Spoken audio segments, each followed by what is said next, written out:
Hi guys, ito yung aking mga bell pepper. Kataba nila guys.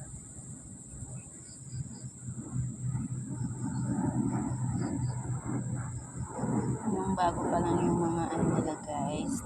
Pinutulan ko na sila kaya marami silang sama.